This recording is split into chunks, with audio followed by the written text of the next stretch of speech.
Oh, got it. All right. Hey guys, thank you all for coming and welcome to our Westside Real Estate Meetup hosted by WNN Properties. Time is our most valuable asset, and there are so many other things you could be doing right now, but instead you guys decided to be here with us tonight, and I really appreciate that.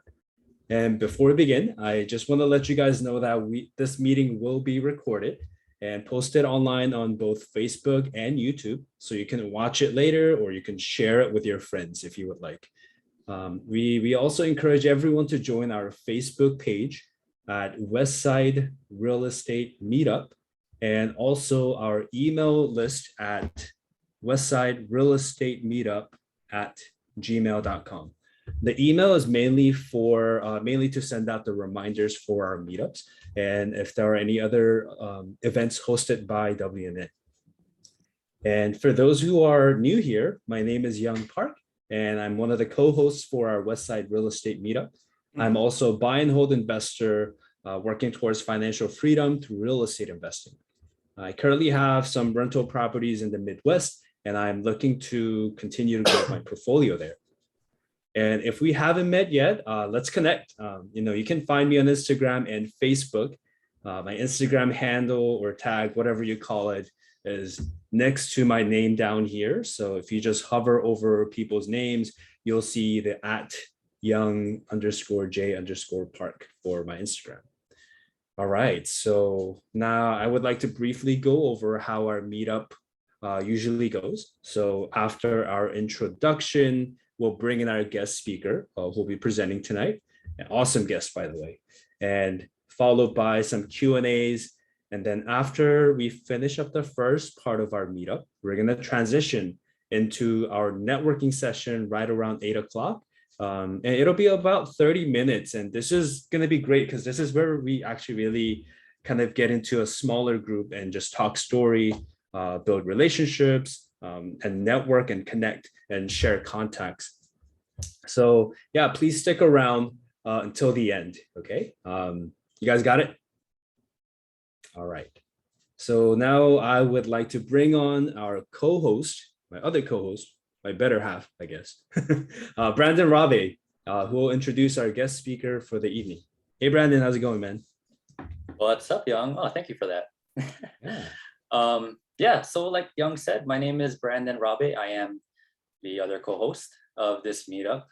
And thank you guys for coming. And as a brief introduction of myself, I am also an active out-of-state investor investing in the Midwest.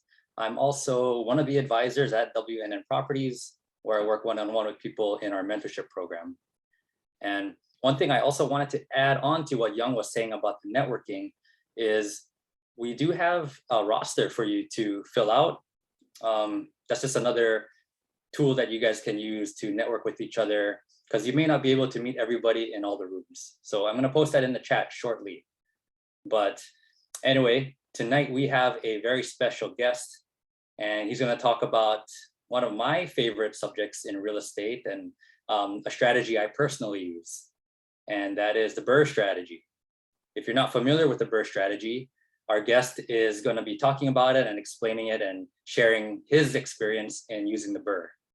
So without further ado, I wanted to introduce to you folks Cedric Caagbay. And let me just give you a little briefing on who we have here tonight. So Cedric is an emergency room nurse and out-of-state investor based in California, which thank you again, Cedric, for spending your time here with us. I know it's a little bit later on your end, so appreciate that. He has a variety of experience in investing in real estate and has created a cash flowing portfolio by utilizing the BRRRR method. His mission is to continuously be a better version of himself each day and to remind others of the value they bring in their individual communities. His goal is to reach financial independence within the next few years, one rental at a time. And one thing I do want to say about Cedric is he's a very humble, very giving, great all-around person. And just everything that I just shared about him wanting to bring the best out of other people, I've personally experienced that just getting to know Cedric. So yeah, just really grateful to have him on. And yeah, let's welcome on Cedric. What's up, man? Thank you so much. Now, again, baby boomer stuck in Gen X body. So we're going to do the share screen thing. I'm going to do the slides, right? So walking through that, sharing screen and clicking on the one slide that doesn't have my notes. And there we go. You guys see the screen? Excellent. Okay, we did it. Like I said, my name is Cedric. I'm that guy, that family, friend, relative that a couple of years ago, I was the guy that cornered you and talked to you about real estate and personal finances, and people like try to avoid me if they didn't like that kind of stuff. So I am that guy. I'm wearing the shirt. We are going to talk about BRRRR. I do love to talk real estate. I will talk about anything and everything about personal finance and your personal journey. So I ask these guys, and I ask you guys as well, to go ahead and raise your hand or write in the questions and keep me straight if I wander off too far. But today's topic is specifically the BRRRR, something that I've used and that a lot of these guys in this room already have used as well. It stands for buy, rehab, then you rent it, then you refinance it. But I add a little bit more rinse and repeat type of deal. But like he did explain, I am a real estate investor. I am an ER nurse. And in my card, I put aficionado. It's kind of weird, but it's kind of true because I am a true fan of the personal finance thing, a true fan of real estate. A little kickstart, little background story about me. A couple years back, well, actually way back when, let's go back to the beginning. First, the world was cold and formless, but no, just kidding. 2007, I got my first primary residence, and not a big deal. Everyone does that. They get their first primary residence. 2009, I went ahead and bought myself our first investment property right by my alma mater where I went to school in Loma Linda, California. And I called myself an investor. I thought it was all cool. And then fast forward about 2016, 2017, I had dinner with some high school friends. Haven't seen them for 10, 20 years or so. And they're basically sharing their success stories, how great they were doing with this, and that. I guess you do that. You catch up. And, me having the two properties, I called myself an investor, but everyone at the table was telling me about their investing, successes. And the girl next to me says, oh, I'm a real estate investor. I love real estate. And that perked for me. And I asked her, what do you love? What's your asset class? What do you like to invest in? What do you do? She says, oh, I just love HGTV. I watch all the shows. I know every single one. I love their styles. And I was like, what? You're just a fan. I didn't say this to her face. I said this on the way home. I'm like, you're just a fan. You're not a real estate investor. And I was like, what are you, Cedric? You've been sitting on two properties for like 10 years. You're just a fan too. So that really lit a fire under my butt. And from there, I really turned it on. I started joining clubs all over Oahu, where I was living. Started reading books and going to podcasts left, right. Indianapolis, I ended up buying a portfolio. I started off with 5 duplexes and a single family home. And then things happen, learn and grow. I ended up 10-to-1 exchanging and sold everything in Indianapolis and jumped into Kansas City with WNN with the mentorship there. But long story short, let's get started. I will say, if you're thinking about buying real estate, the great Uncle Warren Buffett says, don't wait to buy real estate and wait, because your profits will always outlast the market. Marinate in that and let it get into your mindset, and then let the momentum take you. So let's talk about the BRRRR. The first letter is B. B for buy. So how do you buy? Most of the time, they're going to tell you in the BRRRR strategy, you're going to buy it cash. You're going to look for the ugliest house on the neighborhood, the cheapest house on the block. And sometimes people, the first question they're going to say, well, I'm already out. I can't buy a house. Well, that kind of tells you where you are in the market and where you are in your personal journey. It does take some discipline to be able to buy a house cash. That's not the only way, but it does kind of tell you, because some are good at saving, some are not. It kind of tells you where you're at. Some love budgets, some hate it. Some have, in this room, some people have OT opportunities or overtime opportunities. Some people are salaried, they're not. They can't do that. So they have to go on a budget. But doing that budgeting thing really helps you figure out where you're at, where you're spending, because you're going to need that skill set later when you start opening up spreadsheets, when you start doing real estate. One thing, you need to understand that the perceived problem of not having money to purchase is just a perceived problem. And you got to remember that you don't need to solve it with perceived assets. You have more assets than you think. A lot of it is between the ears.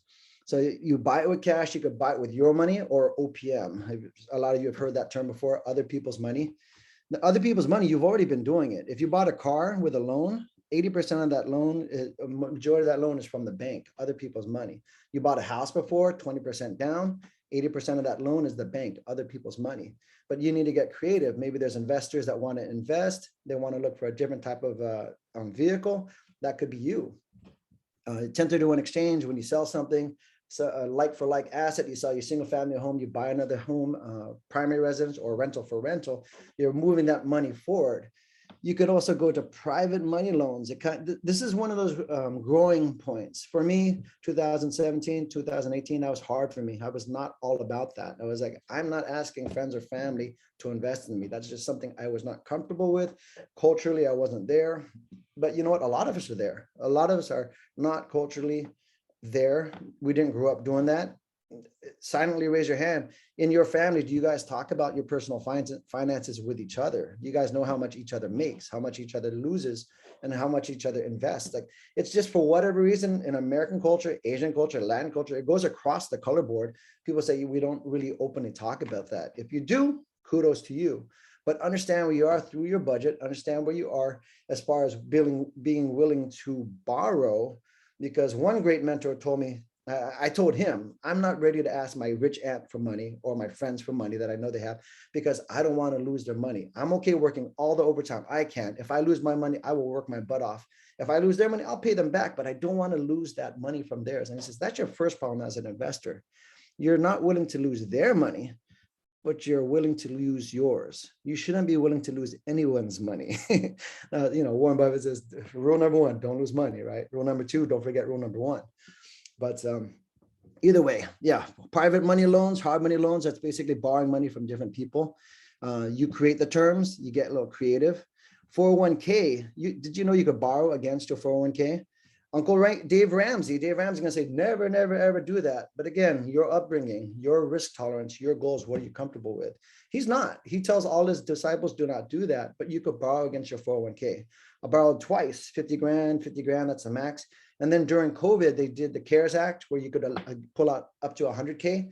I did that again. Again, my goals, my risk tolerances are higher. Now that I'm married with 2 kids, I got to be a little bit more mellow.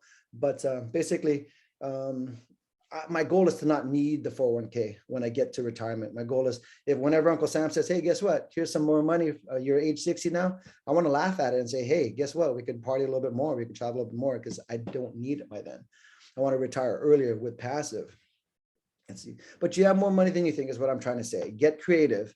Owner financing, if the owner's in dire straits, going through a divorce, someone died, whatever. You're not trying to take advantage. You're just trying to find winning solutions for both sides, for how many people are in this party to get to terms. How many people have heard of an old guy dying with 3 kids and the 3 kids can't agree on something? You could create that solution, find a way to make a solution for everybody. But you got to buy the house at a price that makes sense.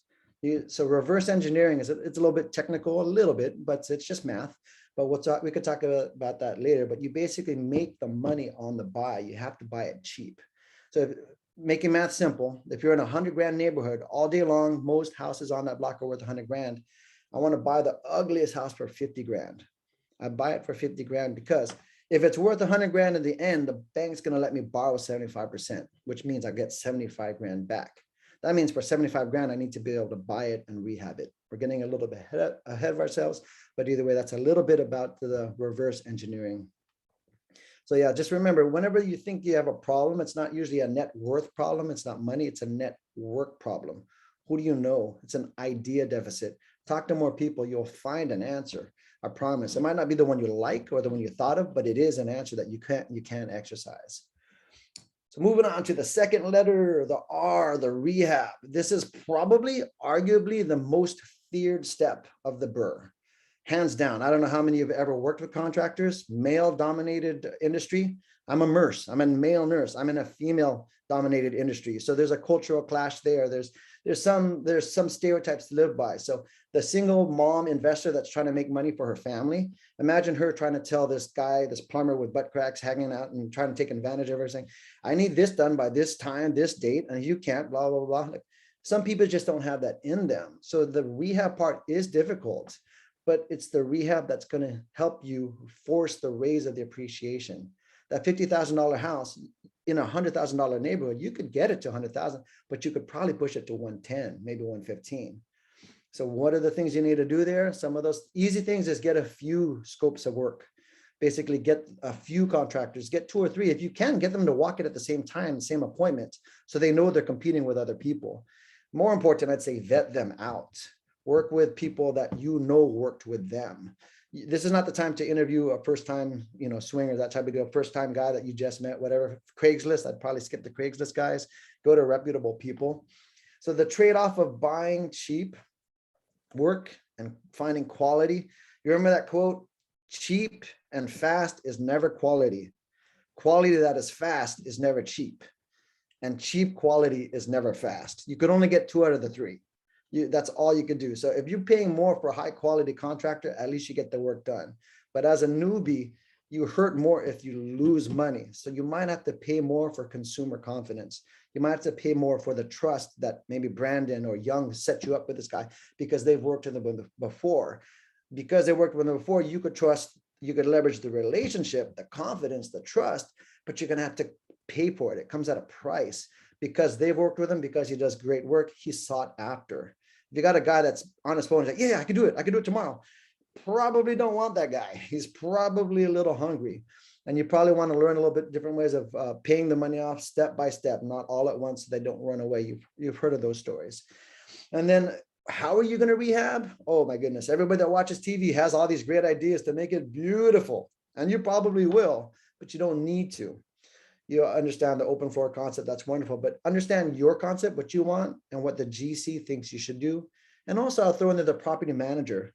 I say match the hatch because you need to not overbuild. Those in Hawaii, if you put granite, marble countertops and crown molding in Waianae, you'll probably never see that come back to you in the rent.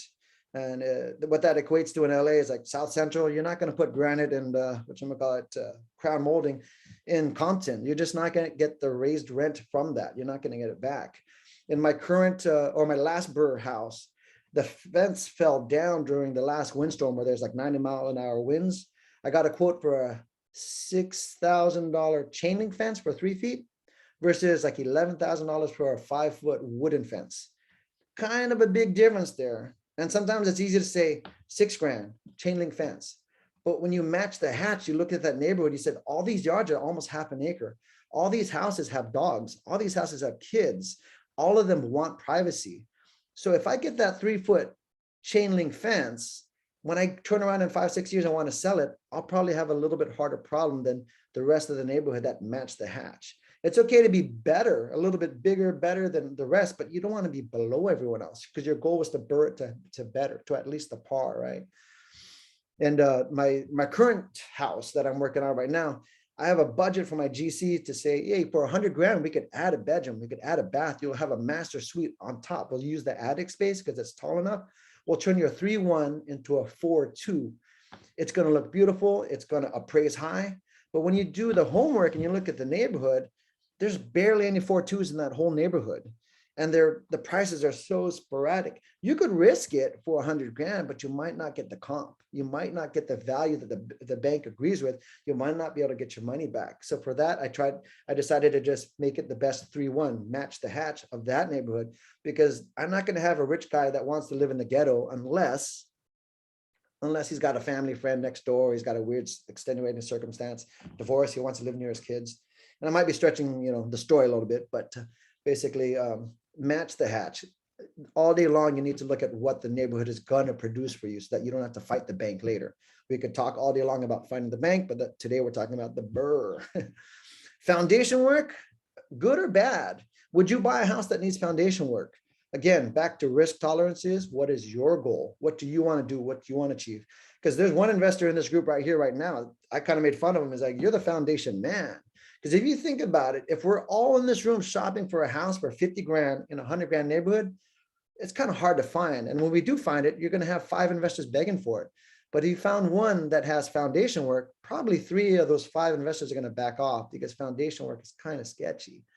But if your risk tolerance is there, you just get, all it takes is $500 or $1,000 for an engineer to go there and say, no, you're fine. It's not going to shift for another 20 years. Or $3,000 and we'll put steel bars up against it. It'll be fine. But you don't know until you pay for that consult. Some people, that's already a barrier. That's a go, no go. It's for branded, it's a no go. I'm not touching it. For young, you might say, I'm doing it for $500. I've eliminated most of the competition. Nobody else wants it. And now the seller is aware of this problem. Now they have to, what's the word I'm trying to say? They have to share that information. They can't hide that information from the next buyer. But the last word I'm gonna leave you with, the C word, is contingency. You gotta make sure that you have a little bit left over, because as soon as you start opening up walls, opening up basements, you find the dead bodies, you find, whether skeletons are in the closet, you got it. Just kidding, but what you call it. But I did find a skeleton in one of my properties. It was an animal though, but anyways. Let's see, moving on. The next one, the next letter R, is renting it out. And this is where the market will always tell you where you're at. Of course, your goal is you want to rent it at or above the market. The market will tell you where you're at. If you made it too much, guess what? You're not going to get it all back, because that neighborhood only rents for $800 all day long. You could push for $9, you might get it. You wait 6 months, you might get that one guy that wants to live there for $900, but you waited 6 months. You lost 6 months of rent. So you might be better off just dropping the rent to $850, $825, whatever it is. So one of my first BRRRR in Kansas City, it ended in December or right after Thanksgiving. It's like, it's really hard to get a new tenant in there during snow. Nobody wants to move during snow. Christmas break, they don't want to spend the time doing that. So you might have to drop the rent for a little bit. Start the rent a little bit lower just to get someone in, unless you could float the mortgage, unless you're okay with paying that mortgage until you get the tenant in, or unless you didn't refi out yet. Your cash is just borrowed, you purchased it, you're paying a little bit of interest and you're okay waiting. But a better idea is just drop the rent, make it a 6-month lease or a 15-month, 16, 17, 18-month lease, so that when the lease is up, it ends in spring or summer. You don't want to start this process again next winter. You just want to get these guys in as soon as possible to start paying your bills, start cash flowing for you. And then when their term is up, you want to see about raising that rent to market value, fair market value. You're not trying to take advantage. You're just trying to get to fair market value. If you could go above, great. But again, what are your goals? What are your risk tolerances? For me, another little thing that I did was I said, you know what? I fixed up, I put LVP in, luxury vinyl P, what's the P? Luxury vinyl, the flooring. Anyways, I said yes to pets. Why did I say yes to pets? Well, you know what? I'm not in love with the house. I'm not living there. People are in love with their pets. And nowadays with pets, you could add a non-refundable deposit. And you could also add more rent, $50 per 20-pound dog, whatever it is, whatever it looks like to you. But it also opens up your pool. Again, back to your risk tolerance. If you don't want animals in it, disclose it. But understand, people are going to sneak dogs in. People are going to sneak cats in. People are going to sneak animals in. They're going to say, it's my emotional dog. It's my, my seizure dog. It's my sprained ankle dog, whatever kind of dog they're going to call it. They're just going to say that's what it is. And they're going to show you some kind of card that they printed, the kind of deal. But from that's where you need to hopefully have interviewed your property managers, and they hopefully have the black belt in screening tenants like mad. That's going to be golden to you. So before you even start shopping, I'm interviewing contractors, I'm interviewing lenders, I'm interviewing property managers before you even get that property, because you want to know who your team is. All right. And then as you have your property manager is going to have a lease that they like to use. This is a document, a living document that is between the tenant and the property manager, not you. It's between those two guys, which is nice because you don't have to, that's your goal, right? To not be active in it, just collect the money. The one thing I learned throughout the days, the years, the months of these horrible tenants was every time they did something wrong, we said, addendum, add that to the contract. No, you can't have prostitutes at your house. That is a breach of contract. No, you can't do drugs at your house. No, you can't sell drugs out. It's not only legal, it's a breach of contract and you will be evicted. Some people say, but Cedric, that can't be, that's real estate. You can't do that. But it's still illegal in most counties and most states. And it's still a contract between me or the property manager and the tenant. So we could choose to try to exercise it. If we get overturned, so be it. But the more things you add to your contract, the less headache later. One of the simplest, easiest one was no instrument playing or piano or trumpet lessons, violin lessons between 8 p.m. and 8 a.m. That cuts down on so many of the complaints from your neighbors. It helps out. So yeah, you get them rented. You prove to the bank that it's making you money. If you can cash flow, beautiful. That's the goal, to cash flow, right? But understand this, cash flow is not everything. And I say in parentheses or in in year one. Because guess what? What if you're not cash flowing? What if you're negative 50? What if you're breaking even in year one? What do you think is going to happen in year 3, year 4, year 5? It's going to suck because that's a long time away from now. But if you have $100,000 asset that someone else is paying for, that you're not for 3, 4, 5 years, set it and forget it. By year 3, it is flowing. It's appreciated more. It's been paid down. So now you have some equity in that house. You have a lot more equity that you could possibly pull from later. Or when you sell it, you have that much more to play with for the next house, 1031 exchange. Again, another topic. I'll try to stick to the BRRRR, but I'm just trying to say cash flow is the goal, but it's not everything. Understand that there is future intent with your journey. All right, moving on. This is exciting for me. Can you tell? But you refi out after you bought it, you rehabbed it, you rented it out, you've proven to the bank it's making money. You go to Mr. Bank and you say, hey, I have $100,000 house. I have a house in a $100,000 neighborhood. I think it's worth 110. I think it's worth 120. What do you think it's worth? And then can I borrow 75% of that or 80% of that? You should know the answer to that question before you bought it, because hopefully you interviewed those lenders, those banks. You already know who you're going to work with, so that you're already emailing them. Oh, Ruth Nelson at Bank of Weston. I am in the middle of the rehab. We just put the floors in. Do you need anything else? Do you need someone to see this to prove that we're good, that everything's blah, blah, blah? I might be exaggerating a little bit, but you should know who you're going to be refining with earlier than later. Sometimes you need 6 months between your purchase and your ability to refi out. There's rules, you know, the golden rule, right? He who has the gold makes the rules. The bank has the gold, so they make the rules. So again, just understand that once you've interviewed them and they said you can't have it until 6 months later, then you know with this bank, I have to wait, I have to refi in 6 months. But that's my plan. I borrowed hard money. I told them I'm going to pay you probably month 7, 8, 9, or 10, but my goal is to pay you in 6 or 7. But I like that, you know, I'll give you 6, 7, 8, 9, 10 months of interest. So either way, it's a win-win. You make a little bit more money, and I got a house that I couldn't afford by myself anyways. So you got to talk to these people. And as you do your budget, like we said in the beginning, you find out what your mortgage ability is, because we're all in different places. You got Mr. North here that's, you know, young, brand new career. And you got some married people, you got some divorcee people, and you got some single parents. Everyone's got different situations. Your mortgage ability will be different. If you've got travel or assignment work, or you got a salary, if you're a new employee, your mortgage ability is different. So you need to talk to your lenders, know what products they have and know what they don't have, because there's some weird stuff out there. And if you don't like what the bank says, just go on to the next bank. But before you do that, ask them why. Always, whenever they say no, always ask them why. It's like, oh, because you don't make enough. Oh, so if I got a side job, if I delivered pizzas 3 nights a week, would that make me qualify? It's like, well, actually, yeah. Well, then for 2 months, let me deliver pizza. Whatever it is, if you could tick that box for the bank, then you're done. That's all. They just need that box ticked for their underwriters. If you don't want to tick that box, then move on to the next bank and just say, all right, thank you. If you do get a product later, or you do feel like you can qualify me later, then by all means, let's talk. But for now, I'm going to move on to the next bank. It's different also how you get your loan. Are you going to title it under you, Joey Jojo? Are you going to title it under you, Vicky or Sasha, or LLC Sasha? So how you title it is going to matter to the bank, and it affects the interest rates. It affects the terms, but it also affects a lot of other things, protections, identity. But again, deeper, we'll stick to the BRRRR. But those are the things, those conversations you have with the bank in case your risk tolerances and your goals are different. So you could cater it to your journey. Your mortgage is still a moneymaker for the bank, so shop it around like you're hot. They want your deal. They just want it under their terms. So just as long as it makes sense to you both, then by all means move on. But if not, go on to the next bank. Some banks, they're getting creative. There's construction loans. You could actually get pretty much a BRRRR loan.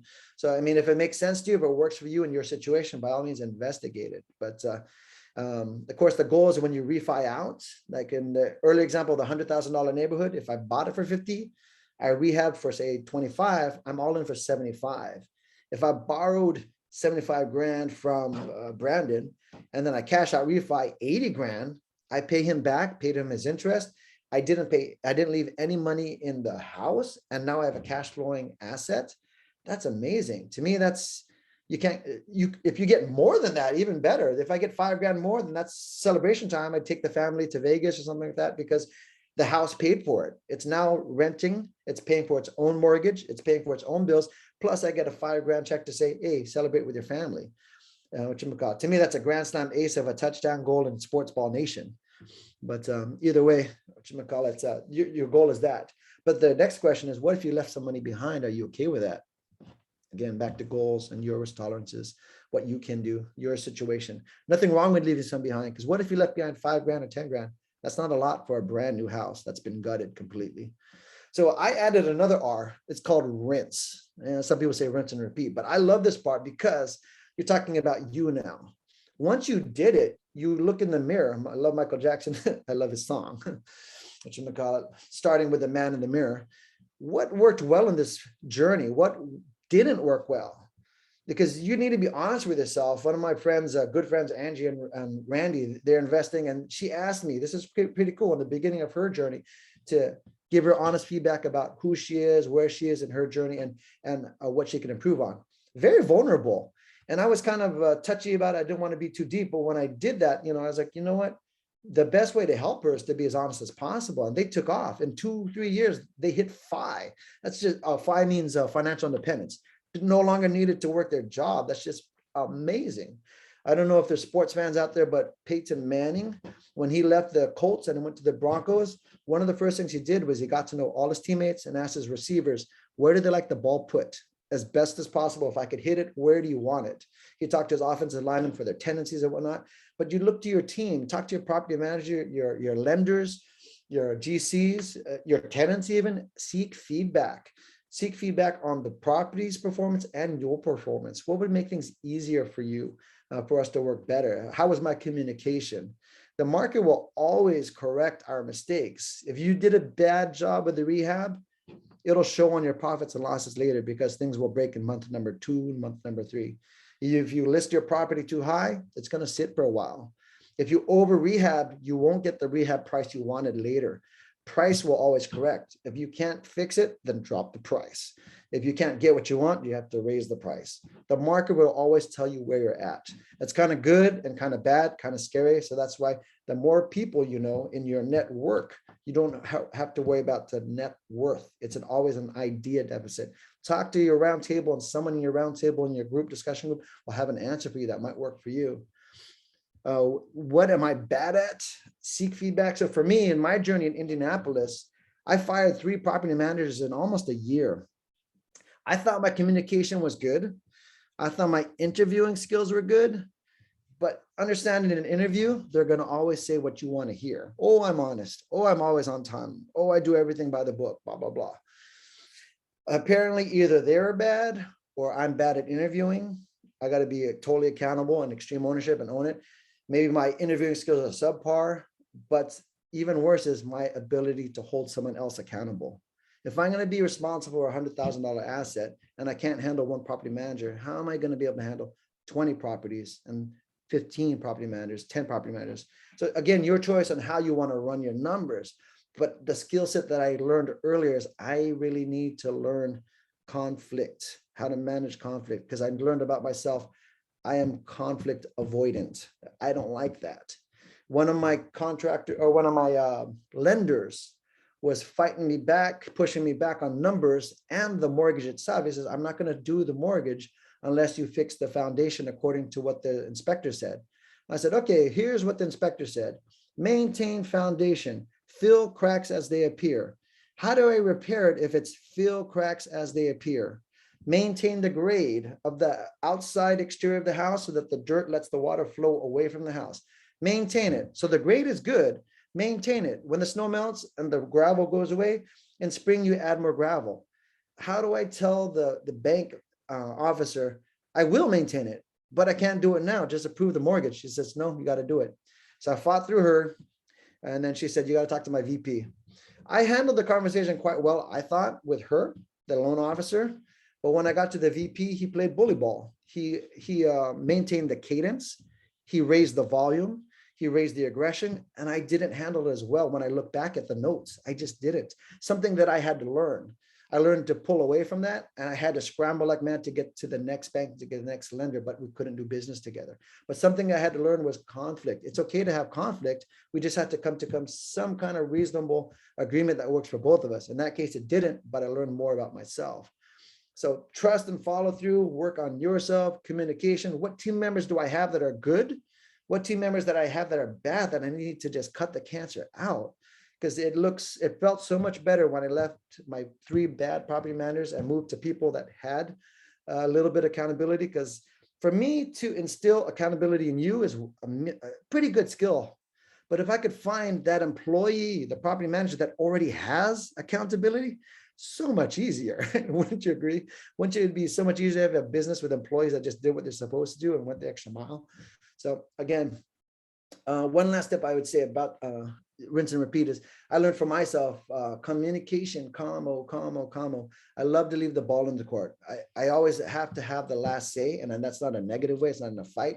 Like say, for example, the contractor says, I'll get the work done on Friday. It'll be consider it done. My response is not just thank you. It's good. I'm looking forward to pictures on Friday. Let me know when it's done then, blah, blah, blah. I want to close that loop. I need accountability. I need verification that it is done. But I think my favorite free tip that I'll say, the seeking education as you improve yourself, every podcast out there, they interview rock stars. If you follow Brandon Turner and Bigger Pockets, rock stars know rock stars. People that kick butt in real estate, they know people that kick butt in real estate. People that kick butt in lending, in GC, contracting, whatnot. So seek the education. If you listen to those podcasts, a lot of them give free 30-minute consultations, and a lot of their guests do. A lot of the guests are podcasters with smaller audiences, maybe only 5,000, maybe only 10,000, but they also give out free 30-minute consultations. And I learned so much from those guys, just talking to experts that are willing to give you 30 minutes of their time, tell them where you're at. And then, and they basically told me straight up, Cedric, you need to work on capital raising. That's your next step. That's your next natural organic step in your journey. You will go so much further. You could do it through your W-2, working overtime every year and buying that next house, or you could raise capital and you could buy houses with other people's money. You go so much faster. But anyways, the last one, R, repeat. If it makes sense to you, do it again. You know, reach back to after you pay back your lenders, I say do something special for them. Be memorable. It needs to be pleasant. From the clinical side, let the dopamine flow, you know, not like drugs, but I mean, like, let them have a good remembrance of you. So my first wave of investors that I borrowed from, I dug through my garage and, like, you know, I have a whole bunch of comic books from the 80s and basketball cards and baseball cards from the 80s. Some of these guys had similar, similar age group. So I sent them a comic book or a basketball card that I knew they came from this city or something like that. And I said, you know, thank you. Hopefully we could do this again. Love stories of success. Let's work on this together. Another thing to do is look back at yourself and reevaluate your 1 year, 2 year, 3 year, 5 year plans. Did this BRRRR or did this project or did this movement, did this move your needle closer towards that goal? If it did, then you already know the answer is do it again. If it didn't, then you just got to reevaluate and say, maybe I need to tweak something. Maybe I did something wrong, or maybe it's the wrong vehicle. Maybe I do need to do something else. Understand the compound effect of doing these 1% improvements here and there. If you flew from LAX to New York, 1 degree off means you made it to Boston or you made it to New Jersey. You're still on the East Coast, you're close to your goal, but you didn't hit it exactly. So understand the compound effect. That if you're going to do this project or do this methodology, there's pros and cons to it. I think the biggest con for me is it is a skill set. It takes some time to learn it, but it's not impossible. There's so many people in this room, in this webinar right now that you could learn from and grow from. So it is possible. And worst case scenario, you left some money in and you have $100,000 asset that someone else is paying for every month. Worst case scenario, that's what you got. You know, there's other ways to exit. Sell it for a loss, sell it for a break even, or hold on to it. The other dimension that may cost time, but also doesn't cost time, or cost money, is time. So if it doesn't make sense now, maybe year 2, year 3, it does make sense. I'm going to sell it as soon as blah, blah, it gets to this, whatever. But to understand that you have that opportunity, but be real as well with your timeline. Some of us, again, I love to make this, I love to help people with their goals and tailor it to their life, because some people are about to get married. Some people are divorced. Some people they got chronic illnesses and, they can't do as much. Some people have a kid about to graduate college or whatnot, and they want to put them through a full ride. That's your kuleana. If you want to pay for their tuition, I say, let them get a loan, whatever. But, whatever you want to do in life, how does this strategy, this BRRRR strategy affect that? Does it move the needle in the right direction? Then by all means do it. I think another thing I'd like to point out is also that this BRRRR, or this race we call life, its race is only with you. So you don't compare yourself with other investors or other people that are doing X, Y, Z. Some people were born with a silver spoon in their mouth, and some people were were definitely not. But we all have all different starting points. We all have different end goals, and all different midlife journeys. So just don't compare yourself is something that I think I fell to in the beginning earlier. I like to say, like our friend Iris likes to say all the time, manifest it, speak it to the universe. I did have an issue in the beginning of my journey. I guess I was challenged to say, throw this on Facebook.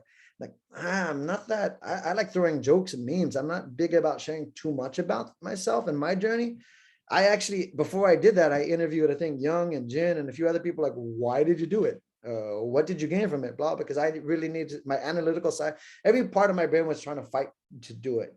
But as I did it, I spoke it to the universe. I started getting a few phone calls, a few messages, a few emails from old high school friends, old college friends, old coworkers or whatnot, or people that were just interested.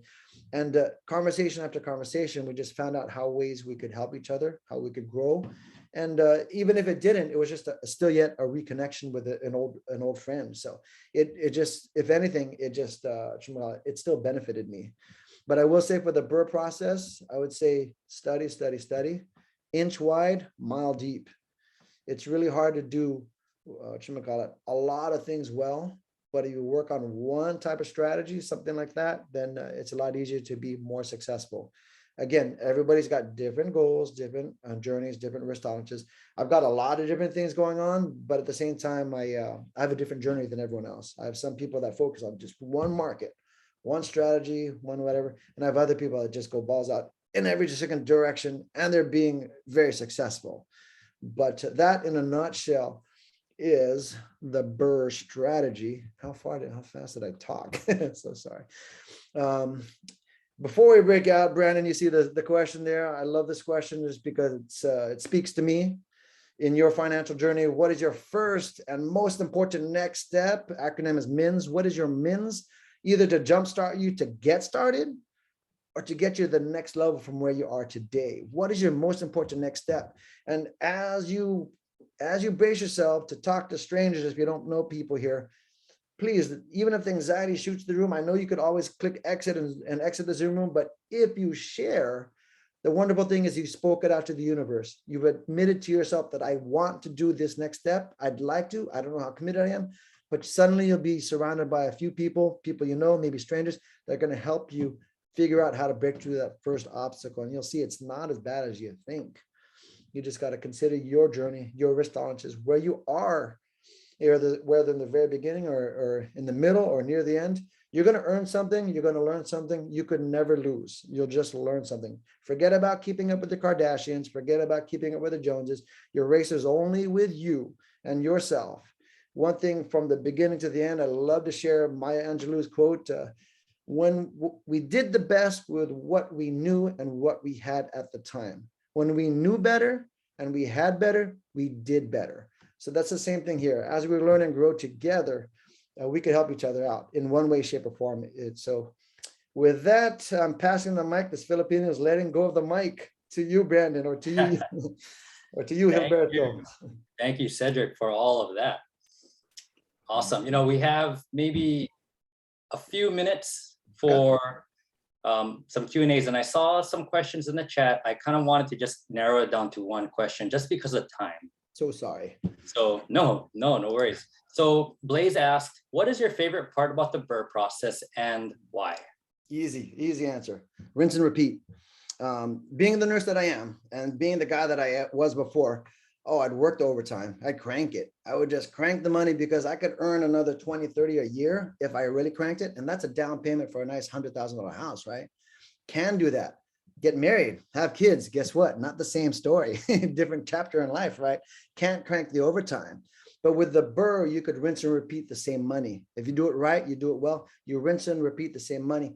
Kiss goodbye the overtime. It's still there if you want it to do other things. But if I could rinse and repeat the same money, then I could still get another house or two per year. And that was what was so attractive to me about the BRRRR. Again, we talked today about conventional BRRRR. There's some hybrid BRRRRs out there that I know some of these guys are doing. And if you start getting into those creative mindsets, you could really stretch your dollar and learn and grow different ways. Yeah, that's definitely one of the perks of the BRRRR, right? Being able to repeat it, rinse and repeat, use it over and over again. All day long. Very, very powerful. Awesome. And yeah, so today actually we have some special announcements. So instead of going a little bit, maybe like 5 till the hour, we're going to transition into some of these special announcements that we're going to be making. But before we get to that part, I just wanted to say thank you, Cedric, coming on, sharing the BRRRR strategy. If you guys liked what Cedric was sharing, let him know in the chat, right? Give him a thumbs up, clapping hands, whatever it is. I think he did a great job of explaining the BRRRR strategy and how he's used it. And I like the memes in there, just kind of changing things up. So Cedric, if people wanted to get in touch with you, I guess what would be the best way for people to get in contact with you? Oh, and you're still on mute. Technical difficulties. By all means, hit me up on Facebook or email me. What I would rather do is once you hit me there, let's schedule a call. I'd love to just have a conversation with people and figure out where you're at and what I could do to help you and vice versa. Because I learn from every phone call as well. Okay. And I have Cedric's. Is it okay if I put your email in there, or you Please want do. to just connect you on Facebook? Please do. Put my PIN number and social security number and just kidding. Okay, so connect with Cedric on Facebook, schedule a time to talk with him, and take it from there. Learn more from the Master Jedi. From each other. Sedai. Jedi, okay. Jedi, there you go. There you go. Nice. Okay. So yeah, just thank you, Cedric, again for just coming on, sharing that. I know it is, with the time difference is later on your end, so we appreciate it. That. Now we'd like to transition over to something we wanted to announce to everybody. And it's, I don't know how to kind of transition into it, but it is something that is not emotional, but just it's a happy thing, right? And I'm just going to bring on my co-host in a second, just to kind of share what's going on and allow him to say it in his own words. So yeah, Young, why don't you just take the mic here?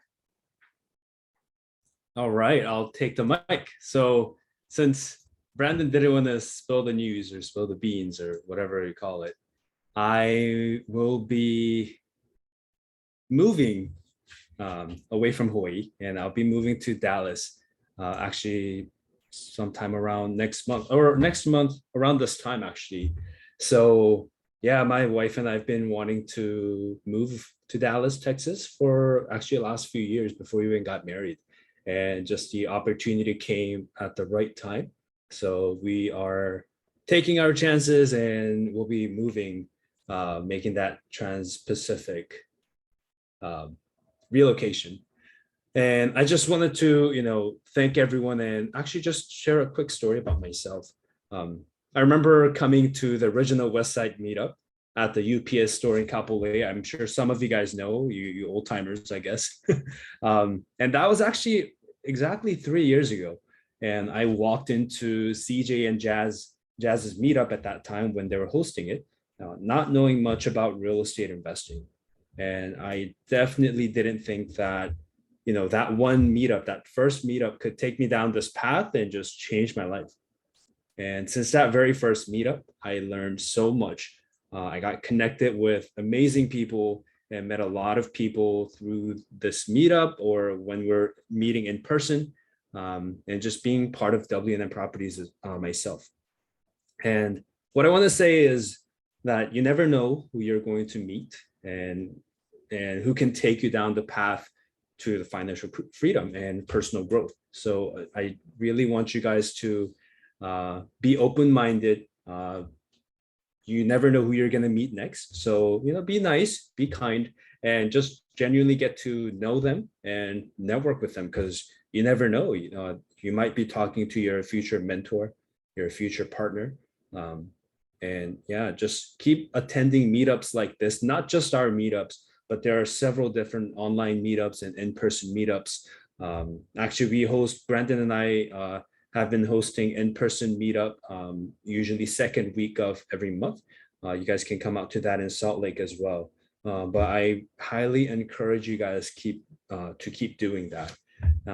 And at this time, I can't thank CJ and Jazz enough, and WNN Properties for just giving me this opportunity to be the host for this meetup for a little over a year, actually. And of course, I want to thank and just commend Brandon Robbie for being a great co-host with me and also being a great friend. I'm sad to leave Hawaii, and many friends that I've met through this meetup and through just networking. But I'm very excited for our Westside meetup, because we're going to have an awesome guy who's going to be our next co-host. And most of you guys know him already. His name is Uncle Gil. I started calling him Uncle Gil. So yeah, Gilbert Coloma will be our next co-host. And yeah, he's going to be, just tag teaming with Brandon, like what I've been doing. And, he's just going to be an amazing person who's going to just take the baton and take it away, and take it even way further that I was able to do. So I'm super excited. So at this time, I want to bring up Gilbert. Right on, Young. First and foremost, congratulations to you and to the both of you moving over to Dallas. And I got some big shoes to fill here, and Brandon will guide me along, and we'll do the best we can to keep Westside Meetup going. And I'm taking on the opportunity to help with this community that we've built here, right? And it's gonna help now that I know somebody in Dallas Fort Worth that I can run deals off of, right? I got boots in the ground now, so we will keep in contact. And for those of you that don't know me, I am also a WNN advisor. Name's Gil Coloma. I work a W-2. Still, I invest out of state also, working at it, trying to grow my portfolio to earn passive income and to gain that time freedom like most in the real estate world, right? So, but yes, I'm excited to be here. Let's continue to grow it, and let's get some deals going. And like everybody's saying, network is your net worth. So, Young, good luck again, and we'll have you back as a guest in the future. Absolutely. Thank you, Young. Thank you, Gilbert. And yeah, Young, just if I could share a few things, just thank you for taking on this endeavor with me and co-hosting alongside and just growing and continuing Westside Meetup. So thank you for that. Best of luck to you and Jamie, and just looking forward to your growth in the near future. And yeah, having you back on talking about Fort Worth market or something, So good luck to you guys. And then Gil, yeah, happy to have you on board. Good to have somebody with experience and just help guide and kind of bring in more guests and just create a positive network, right? So thank you, Gil, for stepping up. Appreciate that. Okay, now we're coming up to the hour, and we're going to transition into breakout rooms. But before we do that, I just wanted to share a few last things. And one of those things is that we have a fee, which is basically, if you found value tonight, if Cedric made you laugh, you learned something, please invite somebody to the next meetup, right? Invite somebody, share this on social media, take a screenshot if you're on your phone or something, let people know about the good things that we're trying to do here on Westside Meetup.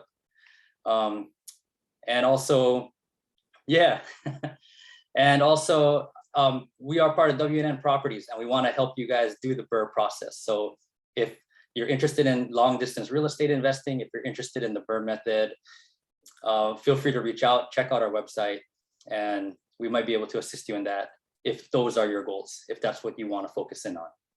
So yeah, otherwise, let's transition into our breakout session.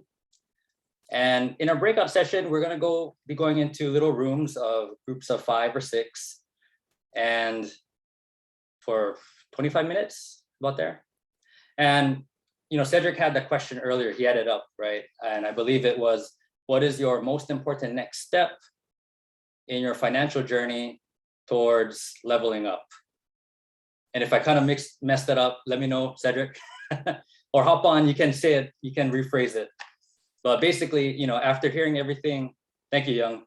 So yeah, after everything that Cedric had shared with you guys tonight, if it's opened up your mind to investing in real estate or just kind of getting to the next property and pushing forward, what is that next step going to be for you? So Young threw that in the chat. It should still be there once we go into the breakout rooms, but keep that in mind. In your financial journey, what is your first and most important next step to jumpstart or level up from where you are today? And if I can ask, whoever has the lightest color shirt in your breakout room, let's have that person go first, and we'll just go around. Okay. And let me just stop the recording really quick.